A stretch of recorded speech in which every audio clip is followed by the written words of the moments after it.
You're listening to the Slow Ride Podcast.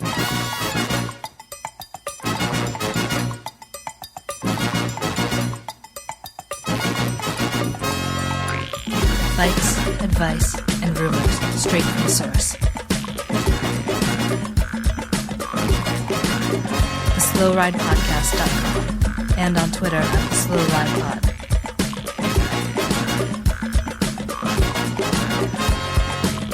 Enjoy the ride.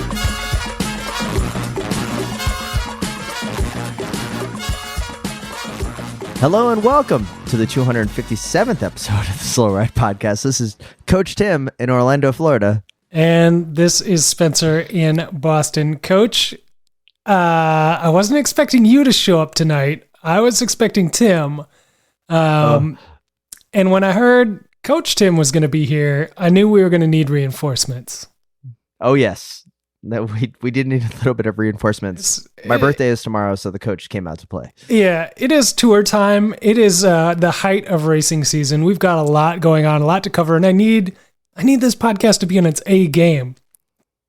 So we had to bring in a big hitter from a sister show on the Wide Angle Podium Network, and we have Mr. Bill Schieken from Cyclocross Radio here with us.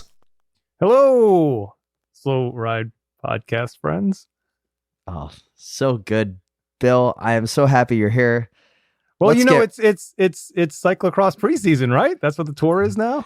It is, and let's be honest. I mean, we're recording this on Sunday night, so the day after the, as Dory said on Twitter, the C-SPAN of the Tour de France, which is the team time trial, stage 2. Let's get right to the chase, guys. Wout van Aert is going to be the yellow jersey wearer tomorrow after stage 3, which finishes on that 8% climb for the final, 2K? I mean, this is Wout van Aert's stage where he is going to be the leader of the Tour de France tomorrow. It's a pretty good shot. It's a pretty good shot. And, he already, he's gotten a taste of standing on the top step of that podium at the Tour de France already today with the team time trial. Now it wasn't, he wasn't there by himself, but I think he's just got a taste for it, and now he's out for blood. Yeah, it is going to be good. Bill, in the cyclocross world, how excited do you think people are when they see a guy like Wout van Aert, or shall I say 2013 cyclocross world champion Mike Teunissen in the yellow jersey? Louisville, Kentucky, U23 world champ. Beat out Wout there. So I think that he was we already saw it, his destiny there. This okay, talent Bill. Let's get to it. Okay. Now you are our resident music fan. You are a resident cyclocross fan. This is one of the reasons why I wanted you on the show tonight.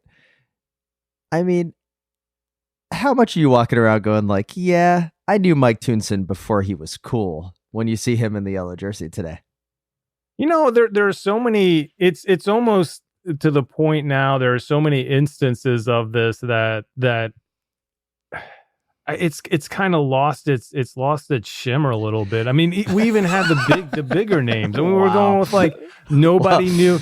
Spencer, I saw Prince at First Avenue before. It was really, really cool. And now he's got his 7-day residency, so Prince is kind of old.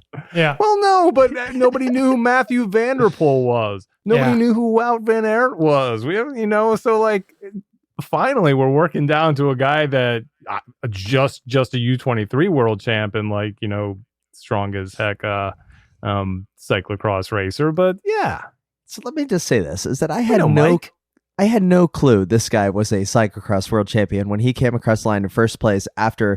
So stage 1, Dylan Grossenwagen crashes, right? So then there's a sprint with Peter Sagan, and I'm like voting. I'm rooting loudly to the point that my wife, Sarah, is going like, please be quiet. You're going to wake up little Heimar.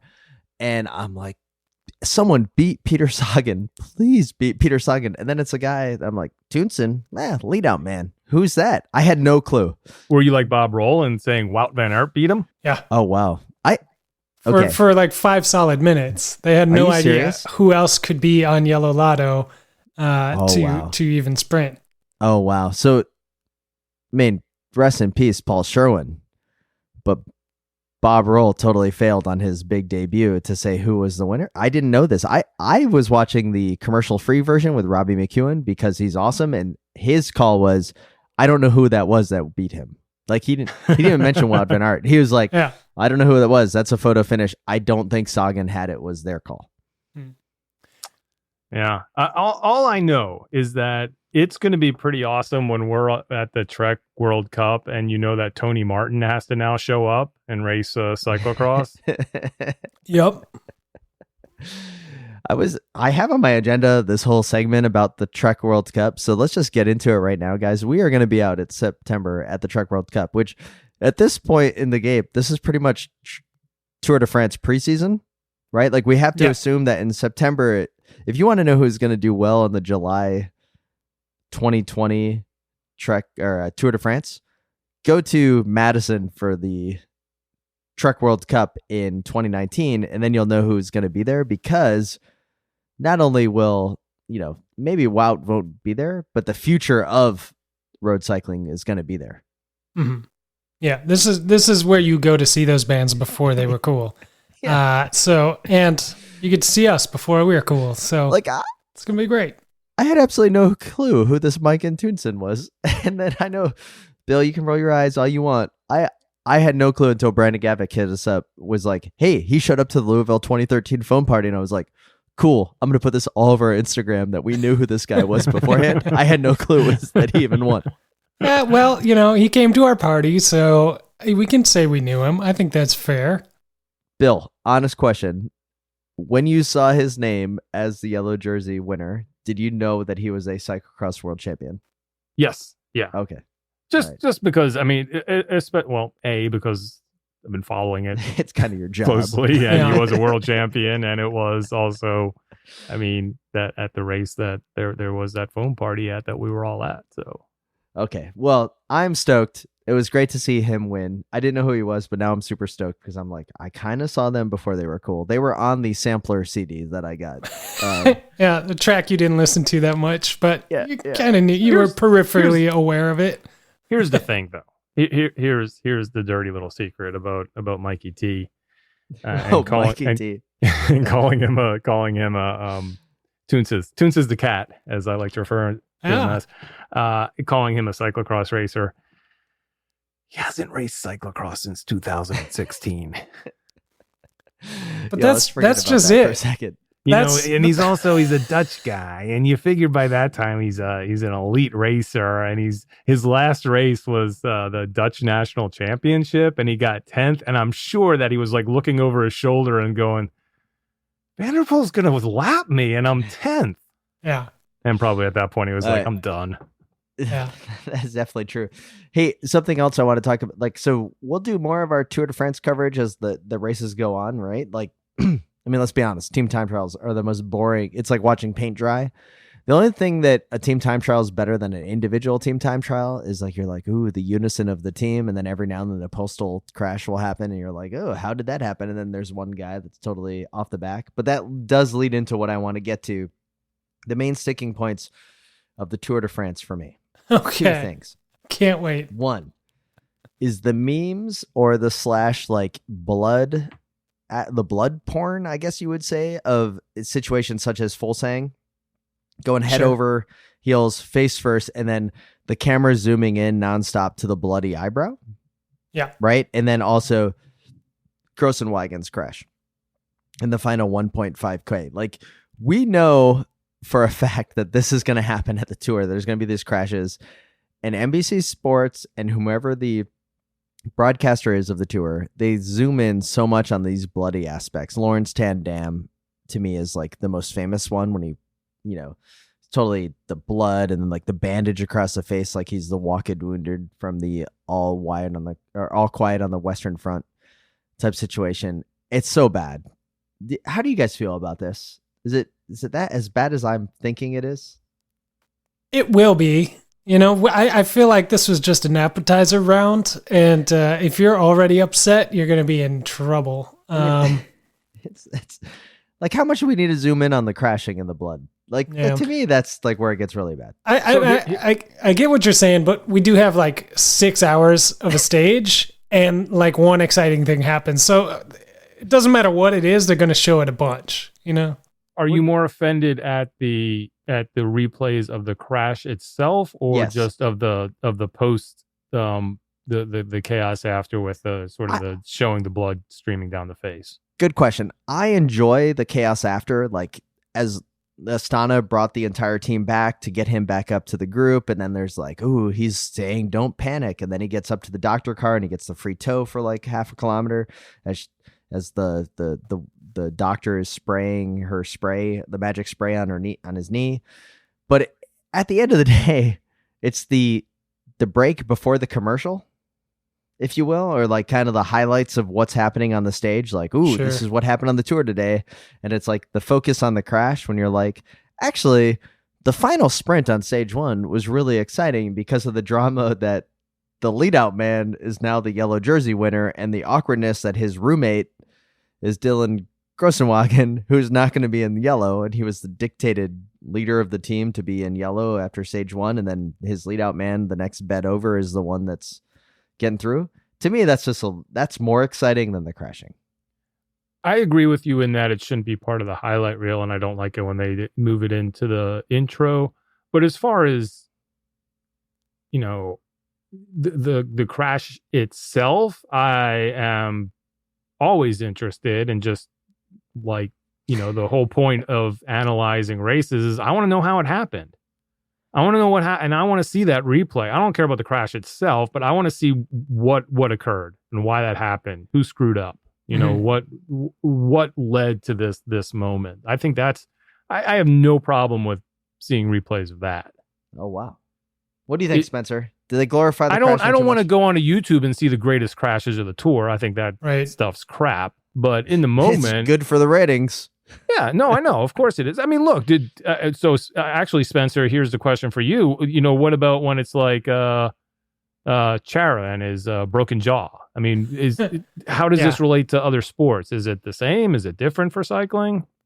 I feel like it's probably pretty much the same. You know, you're talking about the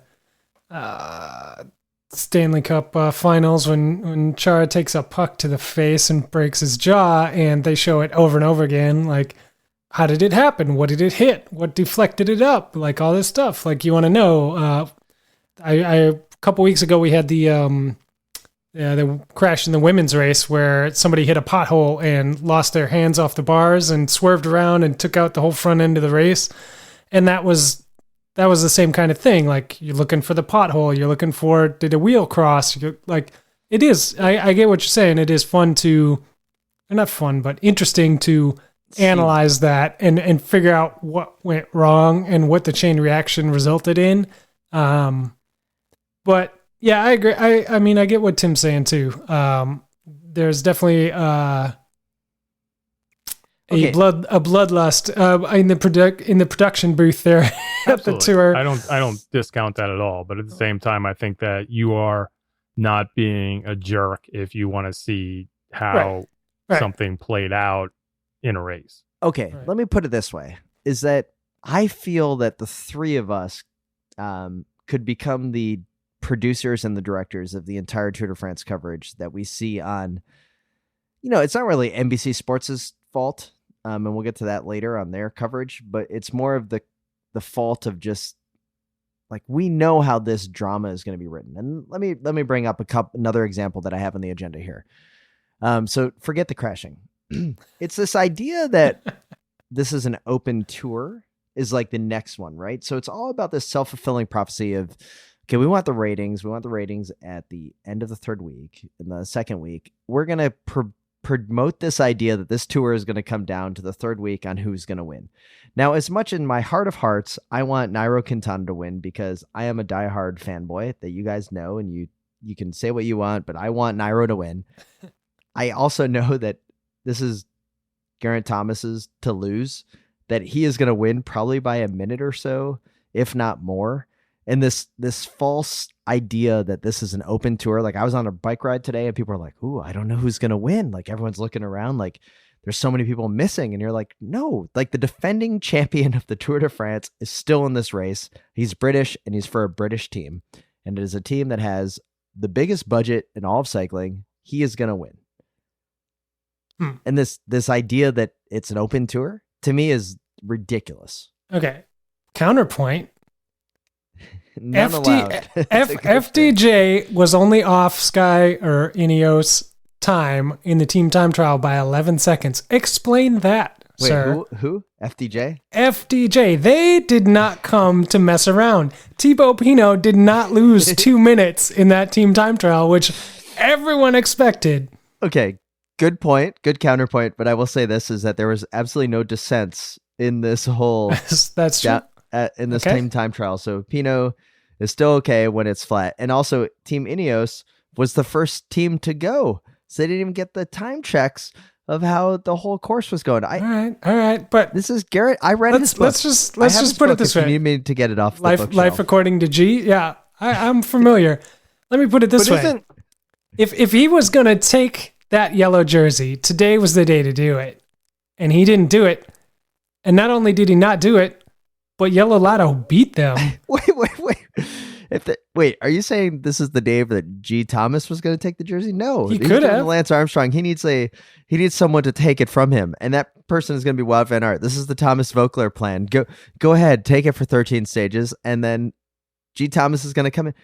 This is such a slam dunk. Why are we even acting like this isn't already a self-fulfilled prophecy that G. Thomas is going to win? Because, like I just said, FDJ somehow did not come to play, and Yellow Lotto is running the table right now. They're taking everything. They're going to win tomorrow, according to you. So that's going to be 3 in a row for them. That's bonkers. Oh, what do you got, Bill? I want to take a little walk down Segway Avenue. No, not at all. I mean, I could easily do that, but I just want to take a little umbrage with your Ineos went first, therefore they didn't have time checks. Aren't they like the UCLA under John Wooden of I'm going deep here of cycling, in which his whole thing was like, we don't prepare for other teams. Other teams prepare for us. Yeah. Right? So they don't need time checks from somebody else to get them like motivated to go faster. Marginal gains. They had these splits decided like in 2012, what they were going to do in this one. They're already working on 2024, what the time trial is going to be like. Isn't it that? I mean, this is a business. This is a science. This is Ineos. Yeah. You're right. I just have so much trouble when I was maybe it was because I was on 2 group rides this weekend, and both group rides on like when the stages were starting for the day, people were like, "Oh man, this is going to be the most exciting tour of all time because who knows who's going to win?" And I'm like, the defending champion is still there, and I was just won't it be that first mountain stage when there are 9 of them, or is it 8 now? Whatever it is, the full team up there at the 8. front, on the mountain. Leading the way, and then we'll know that open is a myth. Then they're going to go like, ooh, this Bernal guy is the real deal. And I'm amazed that he is going to play second fiddle to an Englishman on an English team. But anyway, next point that I wanted to bring up. Coach Tim, next off the list. What is up with everybody with the white kits? Have you noticed this? I have noticed this. Okay. First off, Peter Sagan looks really awkward in a team trade kit because he's not wearing a national kit because he gifted the national championship to his brother, Juric. And then he's not the Slovakia, or he's not the like European champion, he's not the world champion. So now he's wearing a special edition Bora white kit. You see what he did. You see how clever this is. He is still not wearing their team trade kit. Like he was like, no, make a different one. I don't care if the whole team has to wear it. Make a different kit. I don't do that.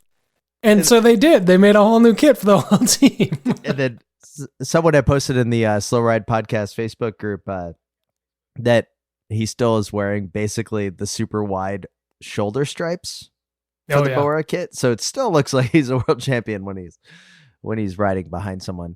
But the white kit, and then also Trek Segafredo has the white kit as well with a bigger red block. I'm a little that one caught me by surprise. I wasn't expecting them to come out with a new kit. Can I tell you I'm a little disappointed though?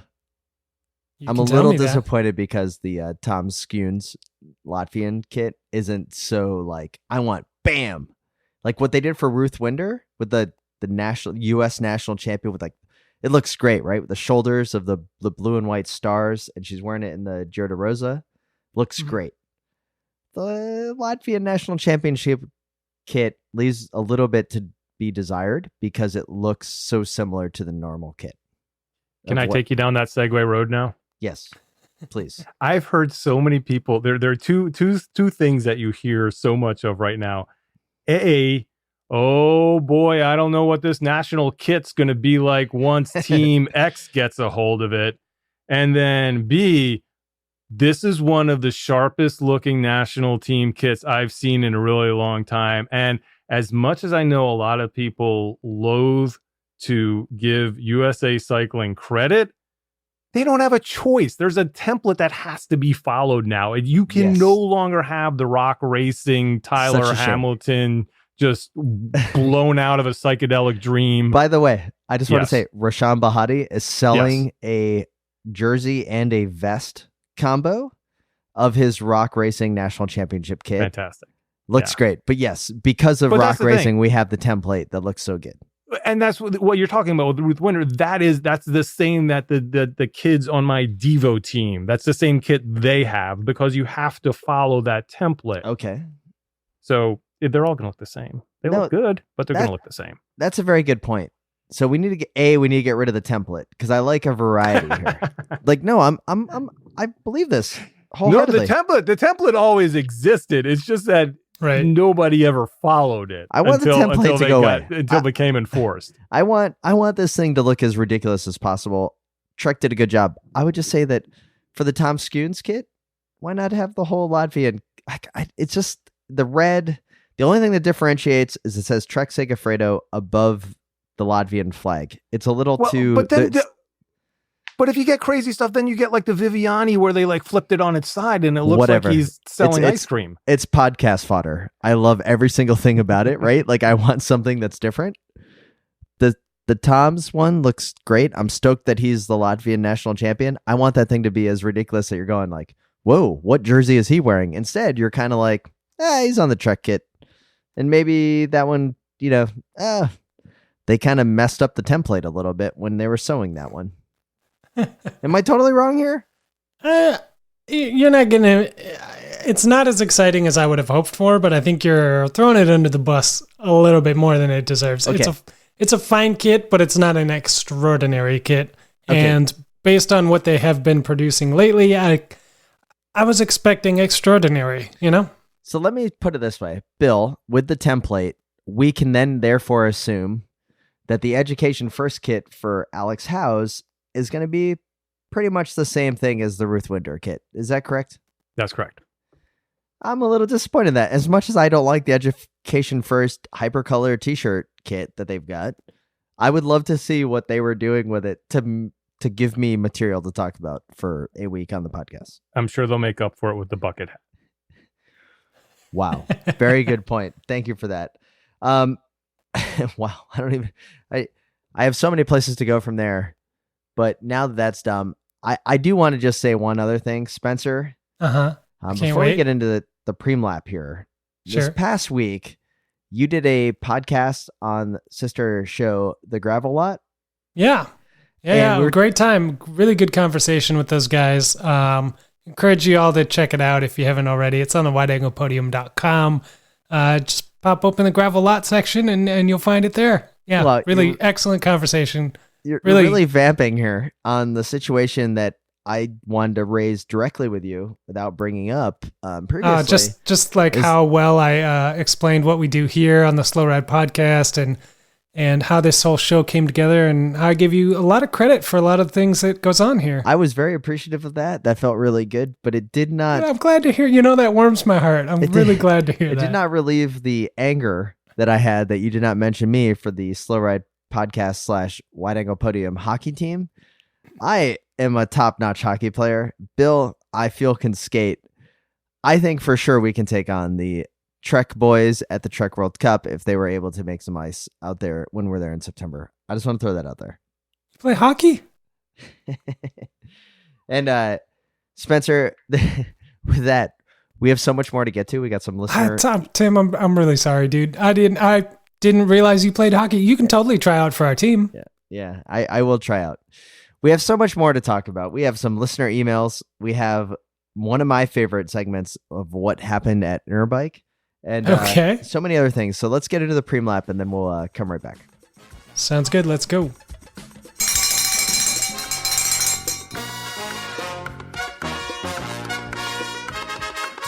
This is Mitch Docker, and you're listening to Life in the Peloton, also the Slow Ride podcast afterwards.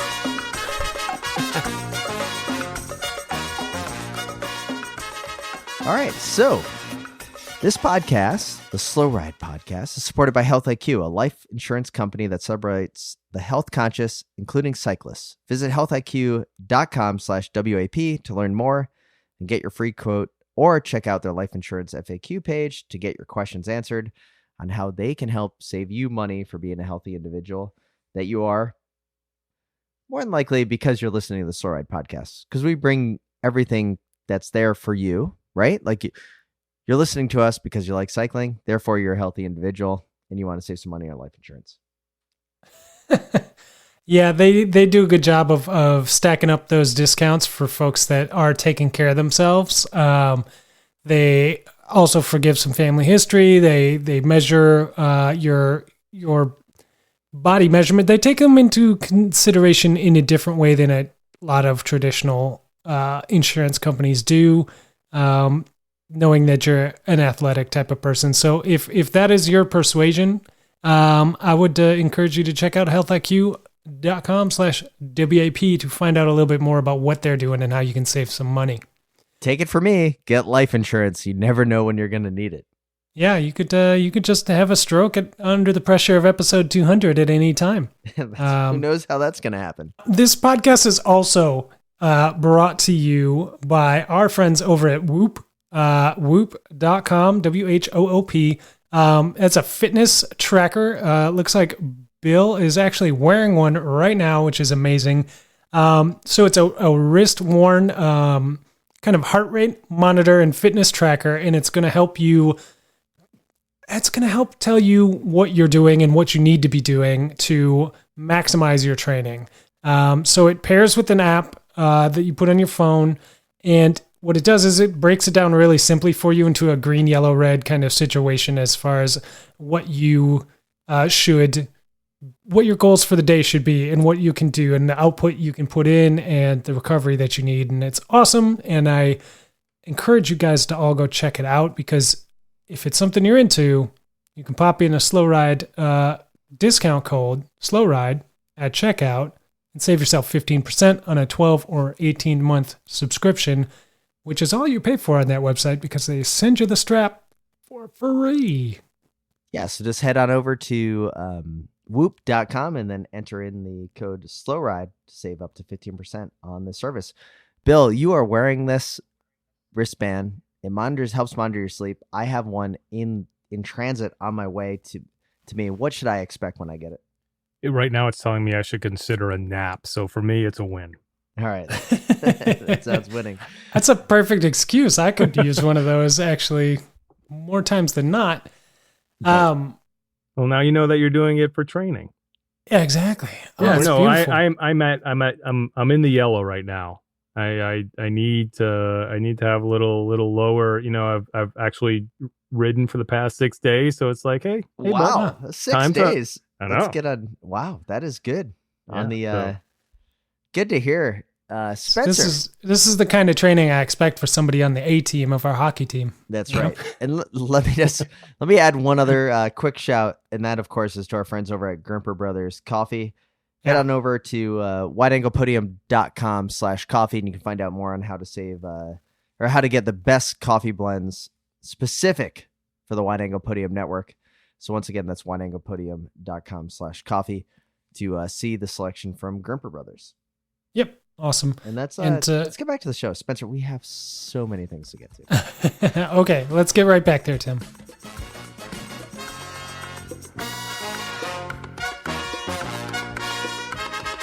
What up?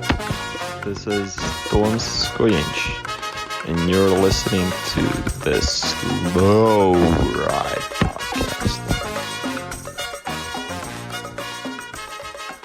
Hey guys, big fan of the show. I was hoping you would be able to help me with a small issue. I just got a new bike, which I love, but the only problem is that it's black, completely absent of color. The poor thing needs a little sass to help it out. Outside of changing the bar tape, I changed the chain to gold, but it immediately turned black. There's a sticker or two, a little juvenile, tube caps. Any ideas? Thanks, guys. Dan Waller. So, Spencer and Bill, what can we do to help spruce up Dan's bike? It is completely all black. So, I mean, you're starting with a blank slate, right? Like this is a great jumping off point. Because you could kind of go any direction. Now, you did go with the gold chain. So initially, as Tim was reading this, I was like, well, okay, we're gonna get little gold details here and there. And then all of a sudden the chain's not gold anymore. So I don't know what to do with that. But do I need to consider options that don't clash with gold, do you think? Or are we gonna clean that chain up? Where are we going? I'm not worried about the chain. I think that we need to go more, why are you not, like if you have an all black bike, like the first thing that you need to fix is the color of the headset. I want a colored headset. Go Chris King, go to Paul Components, whatever, get an anodized headset. Like that, it is not going to help you weight wise at all. Like at least add a little pizzazz there. Sure. Headset's a good option. Seat post clamp, also a good option. You're going to want to match those two together. Bling it out just a little bit. What about matching tires, Spencer? What about getting the tires to match the color of the bar tape? Now, like full red. Get some Michelin Speediums, my old classic standby of tires. Yeah, terrible options. I don't know. I've never ridden those tires. I don't know. I like the Michelin Pros a lot, though. No, I think tires, much like brightly colored saddles, brightly colored tires are best left in the early 2000s, where they belong. And but Spencer, the all black, and Bill, you jump in here any moment, but the all black bike, like to me, that is straight. That's reading straight out of nashbar.com. I mean, come on. You got to have a little bit of flavor on your bike. You can't have an all black bike. Like, I'm a little worried here for Dan. No, I think Dan's going to be okay. He just needs to just to hit those little pops of colors like he was talking about. I don't think stickers are the right way to go. Maybe if you get some custom vinyl cut stuff that he wants to stick on there and make his own brand name, something like that. Maybe. No. What about having his name or his Twitter handle up by the seat post? Is that the start? That's exactly what I'm thinking. Okay. With like the country flag next to it, or a little pirate flag or something. But yeah, you need to start with seat post color, maybe headset, but I think that might be investment to awesome ratio is a little skewed on that one. But I know he's like, he doesn't sound like the type who's running the no Garmin, no rules kind of lifestyle, because he's really concerned about this. So he's working this out. And so he's definitely got his Garmin up there or something. And he's, you can get those K-Edge mounts that are anodized here. So you're gonna start piecing this together. Maybe you go blue for all that stuff, or red for all that stuff. But the beauty with the black bike is you can do any color you want, right? Like, wait, so Bill, are you into an accent color that Spencer is saying? Like, right? Like you haven't a single accent color? Or are you all out? I don't know why we're saying single. I mean, we don't know what kind of guy Dan is. I mean, is he into Marley? Is he, is he somebody that wants the Rasta headset? Oh, wow. Because, I think we could go there. The other thing, here's what I would do. What I would do is I would keep it all black. And what I would get is one of those like kind of bike bras that, Trek has on their mountain bikes right now. And I would just tie it to the top tube and around right around the seat tube, as well, as if this is a prototype bike that he's not allowed to show to anybody. Oh, yeah. Oh, yeah. Wow. That's a whole other way of thinking about it. I didn't even...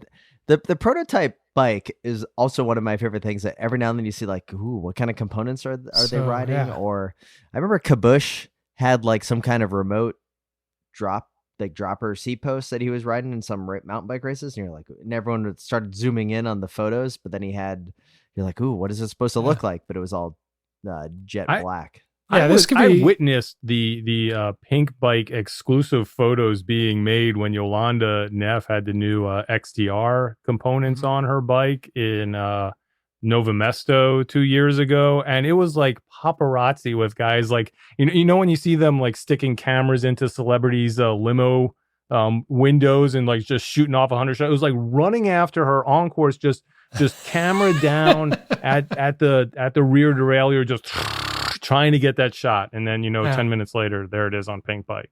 Yeah, amazing. So that's it. That's what you need. Just start covering up little parts of your bike and say, hey, guys, I don't want to say on your group ride, don't want to say too much, but I'm working with a major bike producer, manufacturer. This is very strong. Some stuff. Yeah, this is pretty much straight up the little guy alley. You got to make it look official. You need like the 3-inch thick, like black gaffer tape, just right over, like down the whole down tube, just total logo coverage, and really play that or up. Even do the different black good. and white designs like they do on the cars, like when they're running them at Le Mans and stuff. So like those guys with the the big cameras, the huge lenses, when they take the pictures, it's just sort of all blurs together and they can't tell new car models. Yeah, I like that. There's a lot of good options here. But yeah, I mean, the best advice, right, is to just like, what a good excuse to go into the bike shop and just buy a bunch of stuff and put it on your bike and see if you like it. And then if you don't, just, pop it up on eBay or whatever and donate it to the junior team in your area and buy some new stuff in a different color. So and good. You could swap that stuff out every couple of months, and it's like you have a new bike. All of a sudden, it's green for summer, and then it's blue for fall, and then while I'm on the trainer, it's orange. So and I think what we're saying to Dan here is put some gaffer tape over whatever logos that are on your bike. Yeah. Act like it's a straight prototype, and then after that wears off, just go get a new headset and maybe matching, valve stem covers. And look, that solves the problem that he asked. Those are stickers. Yeah. They're blank, but they're still stickers. This is so good. All right, hey guys, Tim and Spencer. I've only paid attention to professional cycling for a little over a year, but today I happened to see a brief video posted on the Velo CS Facebook page that showed pictures of the bicycles that each team uses this tour. Brand names of bicycles, as well as the bicycle team names, haven't been a priority for me to learn as I've immersed myself into paying attention to the aspects of professional cycling. But the video juxtaposed a couple of bikes, one after another, and that's what intrigued me. Specifically, Lotto Soudal bike was sewn just before the Mitchelton Scott. There happens to be a movie director whose name is the pair of words on the down tubes of those two bikes. Given that they appeared in the order that they did in the video, it was something I noticed that I doubt I would have noticed otherwise. Of course, we're talking about the combination of Ridley Scott bicycles, which the fact that this was pointed out by Mick, listener of the podcast, was one of my favorite emails we've got this week.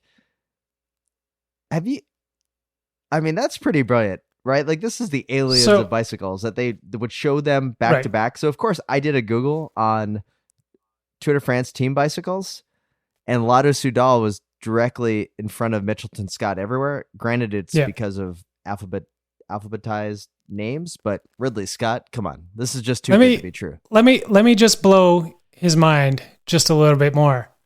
Now, you may or may not know, if you've listened to the Gravel Lot podcast, which I was actually featured on last week, you may want to check it out. Very good conversation. I used to work for the distributor of Ridley Bicycles here in the U.S., and I've met the owner of Ridley Bicycles, Joachim Ertz, who named Ridley Bicycles after Ridley Scott. Oh, you're kidding. Are you serious? Nope. It is true. Oh, wow. That is where the name Ridley comes from. Wow. That I feel like you just blew the doors off of name dropping. Bill, how do you feel about listening to this? I feel like there needs to be a bike that's like the Andromeda strain. There has to be. Great movie, by the way. There's got to be a Blade. Why is there not a Blade Runner bike? Yeah. So Ridley and Scott have to get together and do like a collab and put out the Blade Runner. If you're naming your bike after Ridley Scott, then every single one of your models needs to be a character out of the movies. Yeah. Yeah, I can't answer that part of it. I assume it's copyright kind of issues or something. Spencer, were you at Ridley when they introduced the whole like integrated brake system that was on the fork? The Noah Fast system. Yeah, it was like a little bit before disc brakes came out to kind of just negate any type of aero advantage that bike could have. Yep.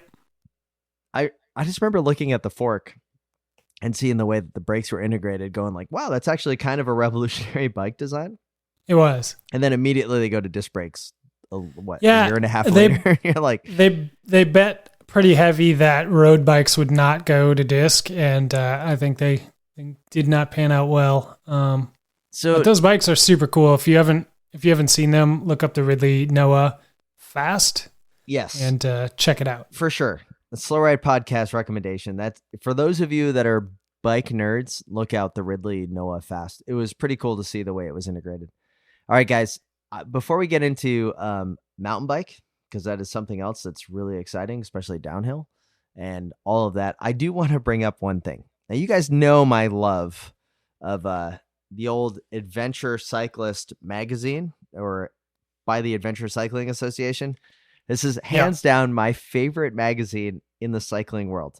It's not super glossy compared to what you would see from Bicycling magazine or whatever, but there is some straight gems in here. And this, I scrolled into the marketplace section of this magazine, right? And you guys I know for a fact you both have been to Interbike. I know that for a fact that you both have kind of thumbed your way through various cycling magazines.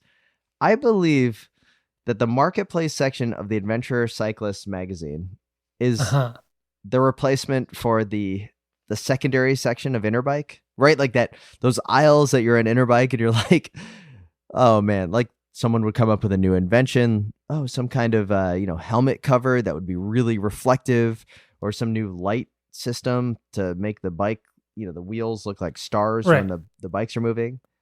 That section of Interbike where you were sort of looking down at your phone or doing something, and then when you glanced up, you were like, "Oh no, where am I? How did I get here? How did I get here?" And I know someone spent $5,000 for that booth space right there, the 10x10.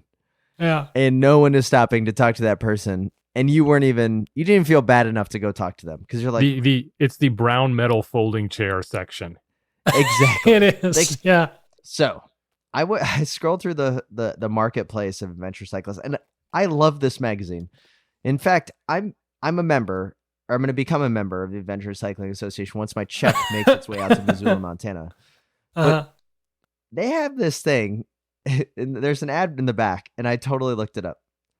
And it's called the Steer Stopper, and the ad itself is "Stop Front Wheel Flop." And I was like, what is this? Let me describe to you what this device is. And again, it's called the Steer Stopper. You can even go to steerstopper.com if you want. It is a device that you put onto your steerer, like your below your stem. You take your stem off, you put this thing on, and it's a thing that you attach to your top tube so that your front wheel doesn't go left or right when you're trying to put it onto your rack above the car, or if you are done riding with your panniers and you're kind of just sitting on the side of a park bench in the middle of the forest. Sure. So it means that your front wheel doesn't turn left or right. It's actually stopped and aligned to your top tube. Got it. And so I could see that being helpful if you had the loaded down front panniers. But here's the thing, is that it is a registered trademark. And it really, I felt really bad for whoever invented the steerstopper.com device, because looking at this thing, I don't know if they're ever going to make enough money to get back the patent that they've filed for this. Sure. That'd be Tom Melcher of Sacramento, California. Did you look it up? So Bill, are Tim, you going to buy one? Like, am I totally wrong? Like, this is Well, this is here's solid the- gold. here's- Like, he can I bought just- an ad in Adventure Cyclist for this. I'm reading the review in Bicycle Touring Pro, and it starts out telling me that the steer stopper is a high-end bicycle accessory. Right there, I'm sold. Yeah. Nice. It's high-end. So here's the thing, Tim, when you started reading this and you told me about the Adventure Cycling magazine and backwoods riding and how great this magazine is and how there's something called the steer stopper, I definitely thought this was something that protruded out from the front of your bike to prevent you from hitting deers or cows. Yeah. I got it engrossed in the magazine. I was like paging through and I was like, oh man, this magazine is really great. Like there's so much good stuff in here and the advocacy work that they're doing. And then I got to the marketplace section and I was a little disappointed that I was like, well, I'm going to go to steerstopper.com. I don't know why this product exists. Can I tell you the first thing that I think about when I see this? What were the shifters called when they were on the coming out of the stem? They weren't actually down to, but they were actually like right up there. Oh, the 10-speed shifters back in the day. Yeah. That it's kind of there. I mean, this is like Steve Martin's invention in the jerk. Yes, the first person who crashes and impales themselves on the steer stopper, this guy loses the millions I'm sure he's already made. That's a very good point, Bill. Thank you for bringing that up. Like it is the jerk of all inventions here. Like you feel kind of bad for the gentleman that created this because I hope that he isn't thinking that this is his meal ticket.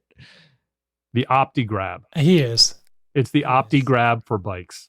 I mean, this isn't the third eye mirror on the glasses like that. I saw on a group ride today. A gentleman had the third eye steer on the glasses, and you're like, all right, that's cool. People buy that. I don't know anybody that is going to buy the steer stopper. I mean, I think you probably sold a few of them for him just now. All right. Go to steerstopper.com, put in the code slow ride. And see what happens. This show is not sponsored in any way by Steer Stopper. We just love the product. All right. Well, hey, Bill. Okay, we're almost at the end of the podcast, but the reason I wanted to bring you on here is that you enlightened me to talk about today. hockey. Well, I would love to talk about that, but that's for this little known podcast that we do on the Part Spin channel of the Slow Ride called Sports Ballers, and we'll get there later. But Bill, yes, you enlightened me today that in downhill, and there was a downhill World Cup that you're going to talk about here in a little bit in Andorra, is that when you're a downhill world champion, you don't get a jersey. You don't. Correct. You don't win the jersey. I didn't know this. I'm coming from a roadie background. You win the sleeve. Oh yeah. Spencer, did you know about winning the sleeve? I didn't think I did. I have noticed that only the sleeve has been done up in like team liveries before, or national liveries, but I didn't. I thought it was just an aesthetic choice by mountain bikers because they're weird. Because it was downhillers. That's what I thought. I thought that the downhillers were like, we won the national champion. We are too hip, too cool. We're just going to make our right sleeve or our left sleeve the Stars and Stripes. Yeah. Bill, this is the most amazing thing you've brought to my attention. Yeah, it's I guess a fault of us on the media side who goes to national championships, maybe not to publicize this enough, but I mean, when you're interviewing people at nationals in the downhill categories, the lexicon completely flips. I mean, one, it's rowdy and that kind of stuff, but also they're not talking about winning a jersey. The dream of these kids is not to win a jersey. They don't care about. They got plenty of jersey. They want to win a sleeve.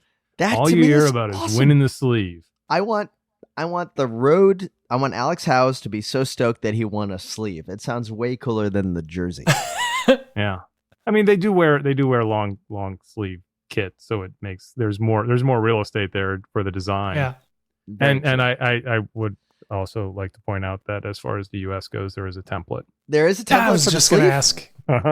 Oh my God, that can't be followed. I have to assume whoever the downhill national champion is in the U.S. that they're like, screw you, USA Cycling. We're downhillers, so we're going to have our own sleeve. Well, and so where this came up, just to get into Segway Nation here, where this came up was I brought up in the CX Harris Slack space about how this rider Johannes von Klebelsberg. You mean the guy in jeans? You're stealing the thunder. Yes, the guy who races downhill in jeans Spencer, as a privateer. No. Oh, Yeah, it's amazing. Yeah, just go look up Johannes von Klebelsberg. And you'll see him in the last couple rounds of the World Cup downhill, and he's racing in jeans, and he's not a schlub. I mean, that's the thing. He came in 14th in this World Cup, and he raced for Mondraker, I think 2 years ago, before Denim Nation took over, and he has an Italian sleeve. That was basically the point of this. He was the Italian downhill champion. I just want to say, Bill, back off. Like, we've already adopted him as the official downhiller of the Slow Ride podcast because he's in jeans. Like, I saw this video. He's in jeans. Yeah, I have two important questions about this. So I wasn't privy to this conversation, so maybe you guys answered this already. But when you are the national champion and you get the sleeve, the next year someone else wins, you no longer have the sleeve. Do you get the cuff? Is there something? That's a good question. Oh my God. And it's really, you get a collar. I don't know, because like in the US, it's sort of been Kintner and Gwynn for, so many years that who knows? Okay. Well, I'll need to look into this. I'll follow up on that. I want to say yes. I want to say that they're rocking some kind of collar or something. Okay. And my second thing regarding the jeans, what's the downside? Doesn't sound that bad. No, and he's up front. It's not straight up cotton. He's like, they got some, there's a little spandy in there. It's got a little pool to it. Well, sure, all the kids are wearing that these days. Yeah, but like I honestly, you're wearing long pants anyway. They just need to kind of protect you from the brush and whatnot. Like, what's the difference? Yeah. Is he really giving up anything? No, I mean, I think they're sort of, he's got they got a little bag to him because you got to get those pads in there, and that protection. But other than that, yeah, no, they're not boot cut. They're not boot cut by any means. They're like, that's good. Relaxed fit. They have some stretch. I mean, he's racing downhill World Cups and he's European. I mean, I didn't expect him to be on the cast of Friends, So, Bill, what happened in downhill World Cup? Anything exciting? I'm assuming that Rachel Atherton slayed everybody because she's the greatest downhiller of a generation, and she had no competition. Is that correct? That's correct. Okay. That's correct. And we've seen that, like, Tawny Seagrave was her biggest competition. She is injured and has a new role on the downhill circuit. Oh, what's that? She's commentating for Red Bull. She is up there at the start house during I saw her mainly during the men's races doing some interviews. They're what's the word to describe these interviews? They are loose. We'll call them loose. I love it. I'm gonna have to watch this. I was planning on watching the coverage later. Or now I'm way more excited to see Tawny Seagrave up there doing the interviews, because does she interview Rachel Atherton at all? I did not see that. It would be very interesting if she did. Rachel's a pro. I'm sure she would talk to her despite, them not being friends, according to Rachel. But I don't know. I just saw her sort of hanging out with some of the dudes, and it was kind of funny. It would be all the normal questions, how you feeling today, blah, blah, blah, and then being like sliding in and what tire pressures are you running front and rear?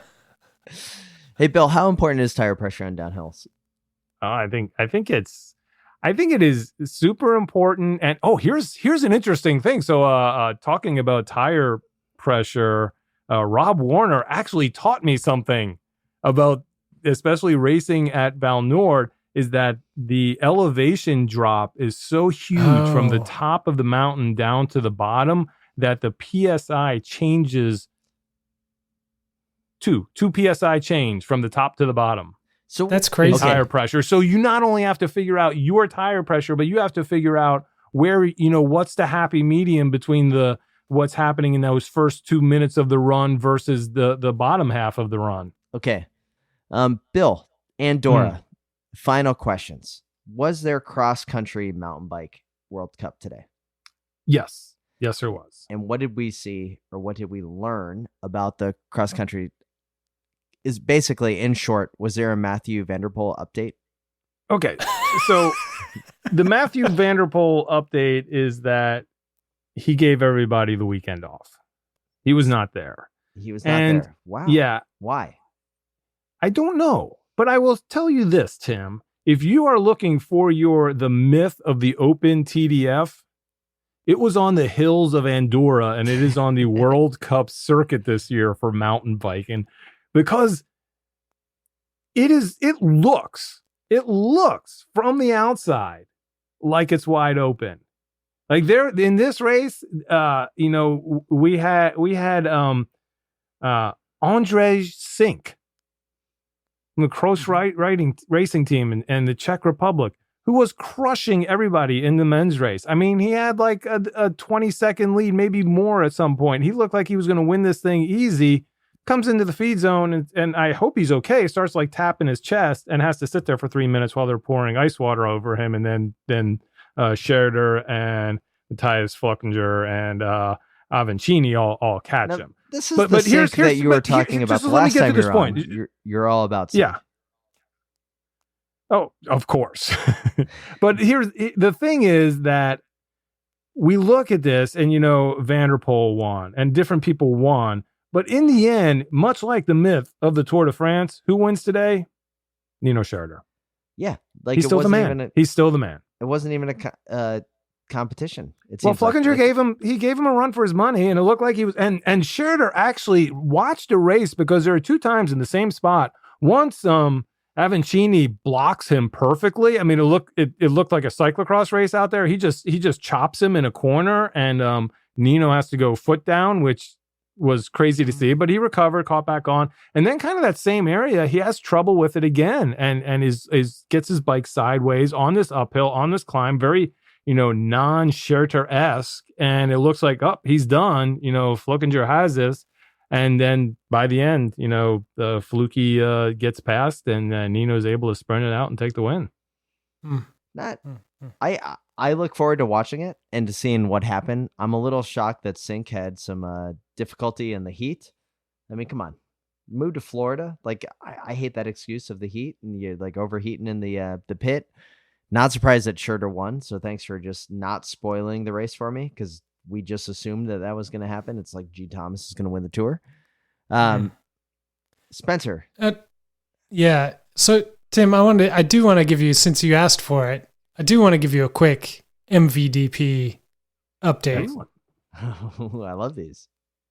Now, he may not have been racing this weekend on the road or on the mountain bike, but he did cause some ripples throughout the peloton, I think, because the rumors are starting to surface that Katusha might be in a little bit of trouble because their Canyon bikes and sponsor and their Alpecin sponsor are both want to put their funds towards a certain Mathieu van der Poel. This was going to come up, and I'm happy you raise the specter of this, that Katusha is going to go away because of Canyon and Alpecin. So first off, Canyon makes total sense that is going to go, right? So let's assume that Canyon is going to go to Mathieu van der Poel. We've seen the video. Fantastic announcement of the support. Yeah, that's a done deal. Mathieu van der Poel is going to be sponsored by life by Canyon. Like, I feel that they're going to put whatever money it is into that gentleman, that it is similar to what Specialized is doing with Sagan. Let's get to the Alpecin sponsorship. So the Alpecin, like the whole caffeine for your hair, right? Like the idea that this is going to make your hair the deal. You are the real one. We saw what it was doing with Kittel. Unfortunately, Kittel decided to take a break from the sponsorship. So now Alpecin is looking at where are we going to put our money. Clearly, it's not the Katusha team because Zakarin not exactly have the best flow, and Menkov is left, on the side of the road, no longer has it. Yep. Spencer, Bill, let's be honest here. Mathieu van der Poel, good-looking gentleman. It's not Wout van Aert. Wout has the hair that needs to be the Alpecin sponsor. Am I wrong? Well, you take away the highlights, and I think we're on. If Wout's not doing the hair doping, I think they're on pretty even ground. And who knew the ramifications of Kittles and his hair? That the shockwaves from that, from retiring, would be losing sponsors. So, and another huge thing here is essentially we have Alpecin calling the shot. They have dethroned Bob Jungels as the leader of the peloton in the hair game and propped up. They are staging a coup here and putting Mathieu van der Poel, a guy that's not even at the in tour. the limelight. Like this is the sponsor entitlement era. So well, I think they're seeing the potential. They're seeing maybe he's not A+ hair game now, but he could be.